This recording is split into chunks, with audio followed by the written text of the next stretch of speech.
résurrection et la vie, a dit le Seigneur. Et celui qui croit en moi, même s'il meurt, celui-là vivra. Et celui qui vit et croit en moi ne mourra pas. Selon la volonté de Dieu, nous confions ton corps à la terre. Poussière, tu retourneras en poussière, mais avec la certitude qu'au jour de la résurrection, tu te lèveras d'entre les morts pour revivre une vie éternelle.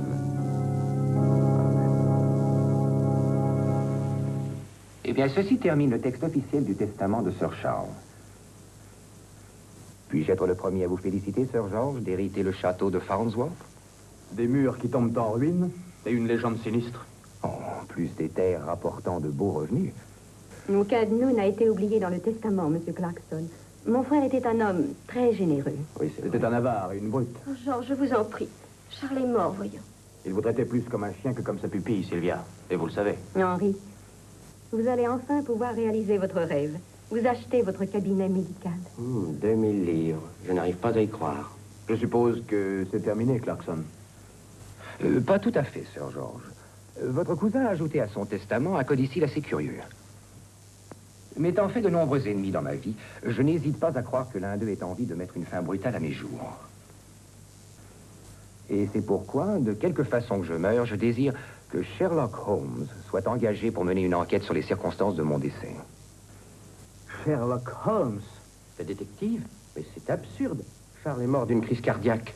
Vous avez signé vous-même le permis d'inhumer. Je ne permettrai pas à Holmes de faire une enquête. J'ai bien peur que M. Holmes n'ait déjà commencé à faire son enquête. Un ordre de justice a été donné ce matin. Un ordre de justice? Pourquoi? L'exhumation du corps de Sir Charles. Une autopsie a été faite. Sir Charles est mort empoisonné par de l'arsenic.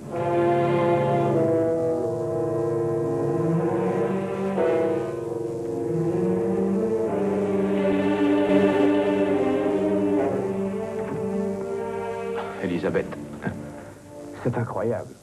Qui aurait pu l'empoisonner? Et l'arsenic? Seulement l'un de nous. Vous, moi ou Henri? Ou Sylvia? Oh non, pas Sylvia. Elle n'avait aucune raison. Elle avait la même raison que nous tous. La mort de Charles l'a rendue libre comme elle nous a tous rendus libres. Est-ce que Holmes et Lestrade sont toujours dans la chambre de la tour? Oui. Et le docteur Watson est avec eux. Pourquoi Holmes s'intéresse-t-il autant à cette chambre? Parce que Charles y est mort, je suppose. Ou peut-être M. Holmes s'intéresse-t-il à la légende?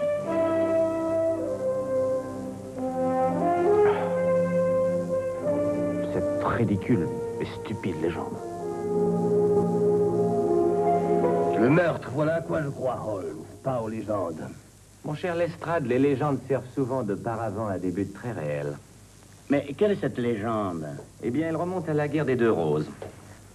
Une sentinelle s'est endormie pendant qu'elle était de garde, et le résultat fut qu'elle eut la tête coupée. Et depuis, chaque fois que quelqu'un dort dans cette tour, il doit mourir.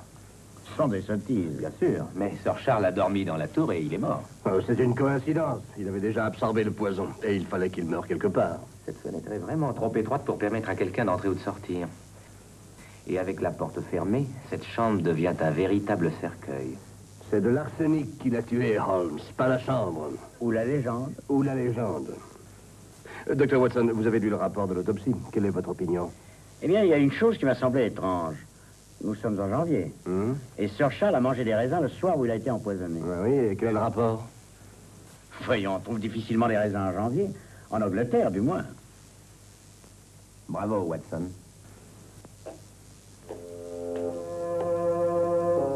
Des raisins en janvier? Oui.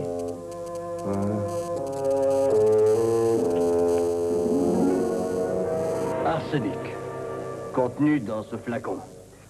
Et c'est l'un d'entre vous qui lui a donné. Chacun de vous tirait un bénéfice de sa mort. Oui, et chacun de nous savait ce que contenait ce flacon, inspecteur. L'arsenic était utilisé pour détruire les mauvaises herbes. En tout cas, Charles a mangé et bu la même chose que nous tous, ce soir-là. Alors pourquoi n'avez-vous pas été empoisonné aussi? Miss Farnsworth, pourquoi votre frère a-t-il dormi dans la chambre de la tour la nuit où il est mort? J'emporte la responsabilité, Monsieur Holmes. Je l'ai défié de le faire. Ah, vraiment?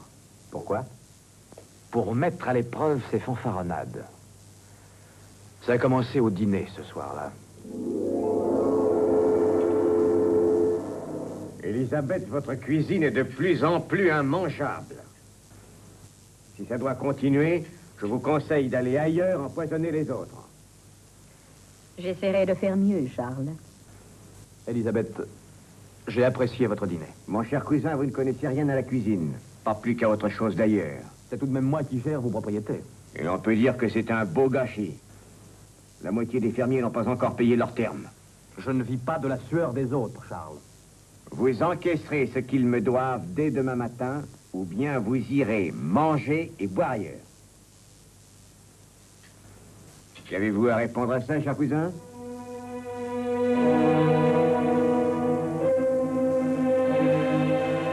C'est entendu, j'irai voir dès demain matin. Pourquoi toujours nous humilier ainsi, Charles? N'avez-vous aucune décence, aucun respect humain? Je ne suis pas une mauviette comme Georges, et j'ai horreur de la faiblesse. Le courage n'est pas que physique, Charles. Le courage. Vous rappelez-vous le jour où je vous ai enfermé dans la chambre de la tour? Vous hurliez comme un cochon qu'on égorge. J'étais un enfant de 7 ans et non un homme brave comme vous. Qu'est-ce que vous voulez dire? Vous avez osé enfermer un enfant dans cette chambre, mais vous n'avez jamais voulu y passer une nuit vous-même. Vous pensez que je crois à cette stupide légende? Oui. Et elle vous fait peur. Comme vous fait peur tout ce que vous ne pouvez entendre, voir ou toucher. Vous m'y avez enfermé, moi, pour voir si j'aurais plus peur que vous.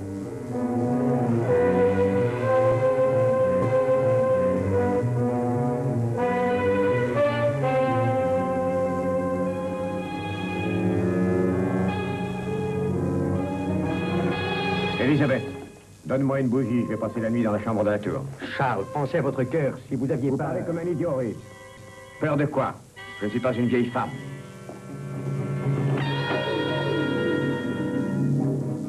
Je vais chercher une bougie.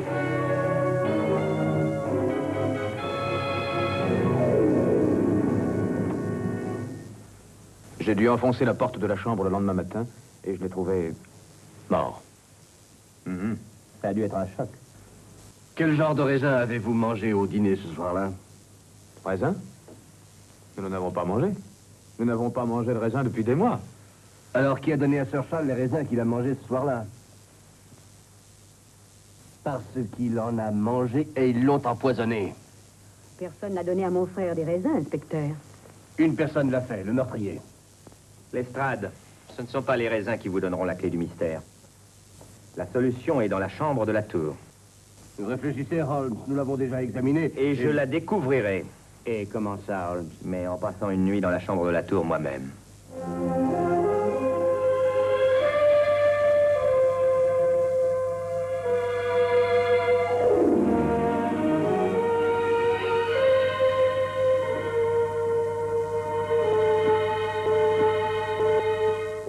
Monsieur Holmes, je crois que vous avez tort de prendre la légende de notre château à la légère. Bien au contraire, Miss Farnsworth. Je la prends très au sérieux.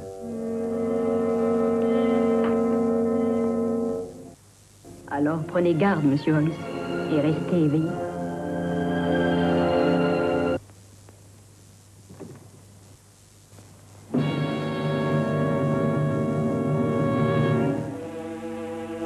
Holmes, comment trouverez-vous la solution du mystère ici?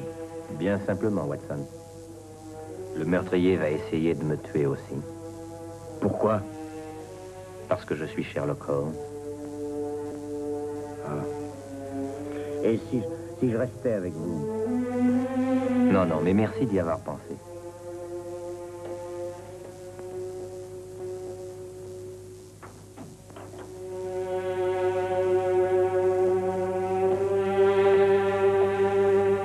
Holmes, s'il arrive quelque chose, appelez-moi. Oui, oui, je vous jure de le faire.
Holmes.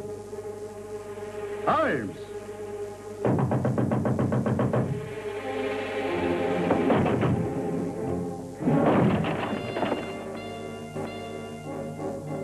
Holmes!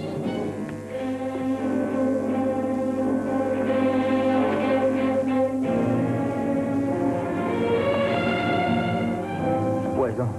Watson. Je vais vous conduire dans ma chambre.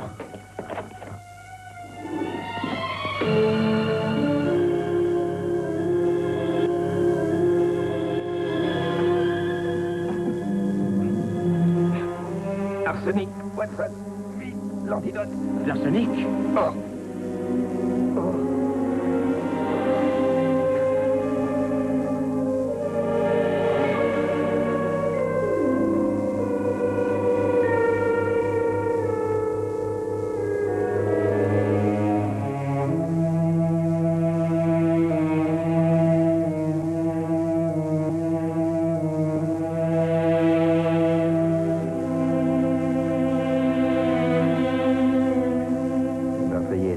Watson. Oui, c'est possible, Holmes, mais j'y comprends rien. Voyons, vous et moi avons mangé et bu la même chose.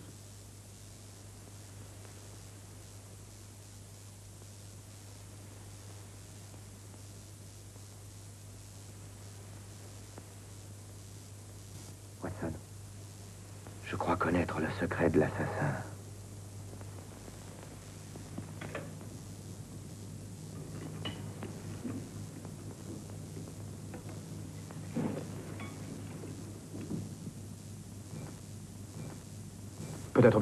Peut-être bien que je devrais monter réveiller Holmes.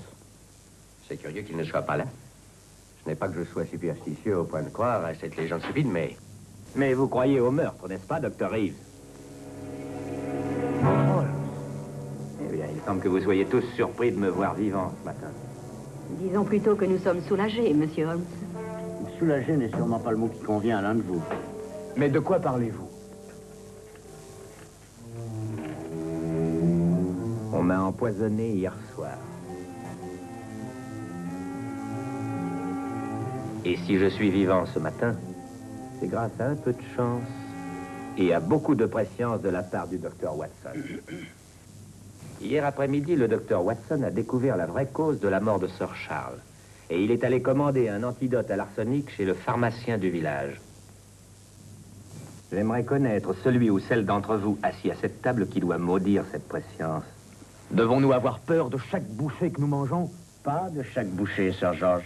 Rien que des mets ayant un goût assez fort pour ne pas laisser transparaître celui de l'arsenic. Ou des fruits comme le raisin, par exemple. Et si vous voulez savoir qui a empoisonné les raisins, je peux vous le dire aussi. C'est la personne qui les a achetés dans une boutique de Londres le jour même où Sir Charles est mort. Je me doutais que vous feriez cette enquête, mon cher Lestrade. Alors, qui donc les a achetés? Miss Sylvia Taylor. Vous mentez. Laissez-la répondre elle-même, Sir George. Oui. C'est moi qui les ai achetés. Sylvia. Et qui les avait apportés à Sir Charles dans la chambre de la tour. Oui. Mais je vous jure que je ne les ai pas empoisonnés. Pour des raisons qu'il préférait garder pour lui, Holmes ne partageait pas l'opinion de Lestrade sur la culpabilité de Sylvia Taylor. Il pensait même que son arrestation ne ferait qu'assurer définitivement la sécurité de l'assassin, qui s'en tiendrait là et ne prendrait plus de risques susceptibles de le démasquer. Il me confia donc qu'il fallait l'obliger à se manifester de nouveau malgré lui. Pour cela, il décida avant tout de démontrer publiquement à Lestrade qu'il devait découvrir d'autres preuves avant d'inculper Sylvia Taylor. À son avis, cela devait effrayer le coupable. Encore plus de preuves. Pour ça, il vous faudrait passer votre vie à examiner avec votre loupe la terre entière. Et je n'ai pas l'intention de le faire, mais une bonne équipe de policiers pourrait peut-être avoir plus de chance. Vous allez trop loin. Une bonne équipe de policiers. Quand pourriez-vous amener dans la maison suffisamment d'hommes de Scotland Yard pour mener à bien une fouille systématique? Ce soir, peut-être. En tout cas, sûrement demain matin. Attendez un peu. C'est ma maison. Oh, Lestrade, je crois que Sir George préférera qu'ils arrivent avec un mandat de perquisition. Je vais appeler le Yard immédiatement.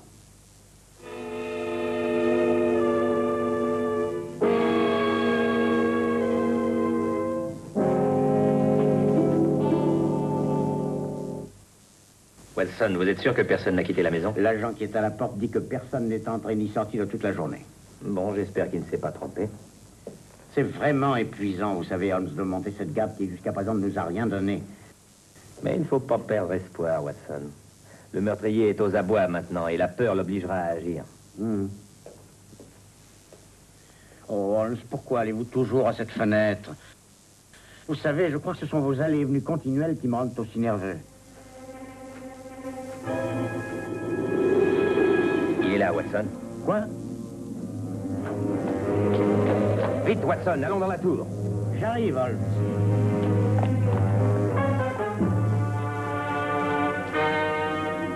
Watson, voulez-vous descendre immédiatement dire à Lestrade d'amener ici nos 4 amis? Qu'avez-vous découvert? Eh bien, comme je l'espérais, l'assassin nous a fourni les éléments nécessaires à le prendre au piège. Dépêchez-vous, Watson, nous n'avons pas de temps à perdre. Oui.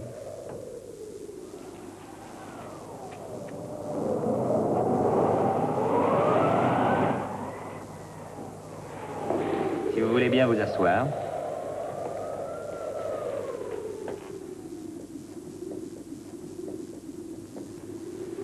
Quel est exactement le but de cette séance, Holmes? De découvrir un meurtrier, Lestrade. Oui, mais pourquoi ici? Peut-être que la légende nous le révélera. Oui, Lestrade. La légende. La vieille histoire d'une sentinelle étourdie. Et une histoire bien utile au meurtrier qui ne s'attendait pas à une autopsie. Mais pourquoi a-t-il choisi cette chambre pour tuer? Quelle est la mystérieuse relation existant entre la chambre de la tour et la mort? Je vous en prie, taisez-vous. Je ne veux pas rester ici plus longtemps. Je suis désolé, Miss Taylor, mais nous devons rester et attendre. Peut-être toute la nuit. Qui sait? Mais voyons, c'est de la folie. Je ne me sens pas très bien. Pourriez-vous ouvrir la fenêtre? Oui, je vais l'ouvrir, Elisabeth. Nous commençons à manquer d'air. Oh, ne vous donnez pas cette peine, j'ai déjà essayé de l'ouvrir moi-même et c'est impossible. Oh, ma tête va éclater. Oh. Il faut ouvrir la fenêtre, je vais étouffer. Par pitié, ouvrez la fenêtre. Je vous l'ai déjà dit, Miss Farnsworth, c'est tout à fait impossible. Je ne vous crois pas. Reeves, obligez-le à ouvrir la fenêtre. Calmez-vous, Elisabeth. C'est cette pièce sinistre qui vous rend nerveuse.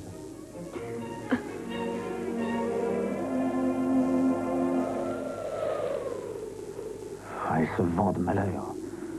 Il y a de quoi nous rendre fous. Monsieur Holmes, il faut nous laisser redescendre. Je vous demande à tous de vous calmer. Ne l'oubliez pas, comme je l'ai déjà dit, l'attente peut être longue.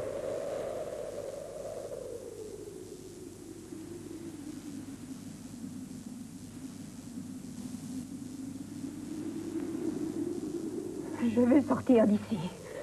Elisabeth, Ouvrez la fenêtre. Ouvrez-la, entendez-vous? taisez-vous. Ne rendez pas la situation plus pénible qu'elle ne l'est déjà. Imbécile! Imbécile! Mais comprenez donc! Il faut que nous ayons de l'air! Il le faut, entendez-vous? Ouvrez la fenêtre! Je veux partir, je ne veux pas mourir!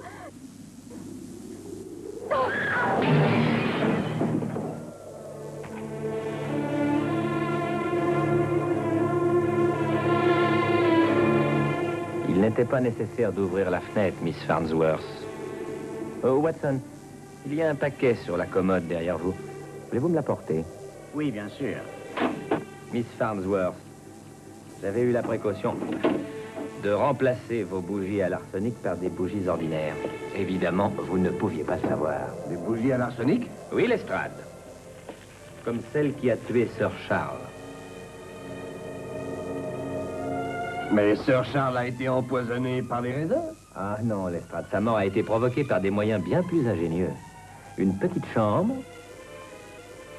une fenêtre étroite et une bougie imprégnée d'arsenic et dégageant des vapeurs fatales.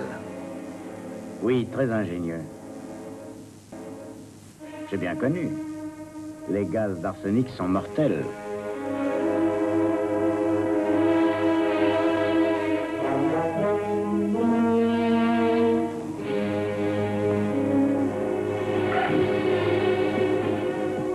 Suivez-les.